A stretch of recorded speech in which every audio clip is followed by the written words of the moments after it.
নমস্কার, টিএনও নিউজে আপনাদের স্বাগত। আমি এআই নিউজ অ্যাঙ্কার পাখি। আবারও আটক গাঁজা পাচারকারীদের দৌরাত্ম যেন দিন দিন বেড়েই চলছে। এ যেন কমার নামই নিচ্ছে না। প্রশাসন সজাগ থাকা সত্ত্বেও ঠিক কিভাবে শহরে এমন হতে পারে, এটাই এখন প্রশ্ন উঠে দাঁড়িয়েছে। তবে গোপন সূত্রের ভিত্তিতে সেই পাচারকারীদের আটক করা হয়েছে। যে অটোটিকে আটক করা হয়েছে সেই গাড়িটির নম্বর হলো TR01G3651। সঙ্গে একটি নেশাগ্রস্ত স্কুটি চালককেও গ্রেপ্তার করা হয়েছে, যার নম্বর হলো TR01X9748। তবে থানার ওসি কি বলছেন শুনুন।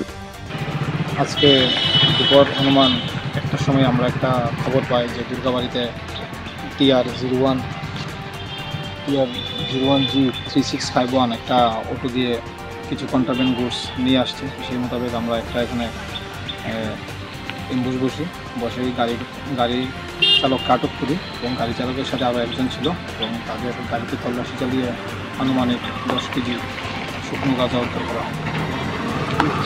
তাদের নাম কিছু পাওয়া গেছে? জিজ্ঞাসাবাদ চলছে, জানা যাবে। এই গাঁজাগুলি কোথায় থেকে কোথায় নিয়ে যাওয়া হচ্ছিল সে বিষয়ে কোনো প্রাথমিকভাবে? এখনকার মতো সংবাদ এ পর্যন্তই। পরবর্তী নিউজ ও আপডেটস দেখার জন্য অবশ্যই চোখ রাখুন টিএনও নিউজের পর্দায়।